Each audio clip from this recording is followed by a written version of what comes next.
Yes అండి. ఇప్పుడు United states of అమెరికాకి, చైనాకి అధ్యక్షుల మధ్య జరుగుతున్న ఈ యొక్క యుద్ధం అంటే ఈ భేటీ లేదా యుద్ధమా అన్నట్టు ఒకటి జరిగింది. ప్రపంచమంతా ఆల్మోస్ట్ వరల్డ్ అనేది ఈ దేశ అధ్యక్షుల మీద దృష్టి పెట్టింది. ఎందుకంటే ఇక్కడ ముఖ్యమైన విషయం 5 విషయాలు ముఖ్యంగా చర్చకొస్తే అతిపెద్ద విషయం ఏంటంటే అసలు అమెరికా అధ్యక్షుడు డొనాల్డ్ ట్రంప్ చైనా ఎందుకు వెళ్ళాడు అంటే ఈ ట్రేడ్ పరంగా చైనా నుంచి బెనిఫిట్ పొందడానికి.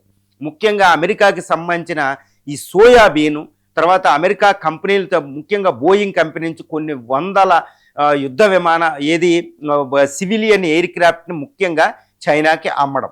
తర్వాత చైనా అమెరికా యొక్క వ్యవసాయ ఉత్పత్తుల్ని, ఎలక్ట్రానిక్ గూడ్స్ని, తర్వాత వీటిని చైనా మార్కెట్లో అక్కడ అమ్మడానికి ఆయన చైనా మార్కెట్ను ఓపెన్ చేయండి అని అడుగుతున్నాడు. యుఎస్ ఇన్వెస్ట్మెంట్స్ కూడా యాక్సెసిబిలిటీ ఇవ్వమని అడుగుతున్నాడు. ఎందుకంటే యుఎస్ కోరుకునేది, కానీ చైనా ఏం కోరుకుంటుంది? మీరు యొక్క హైటెక్ ప్రొడక్ట్స్ అయిన సెమీ కండక్టర్స్, ఏఐ సెమీ కండక్టర్స్ని, హై టెక్నాలజీని మాకు ఇవ్వండి, దాని మీద రిస్ట్రిక్షన్ పెట్టకండి.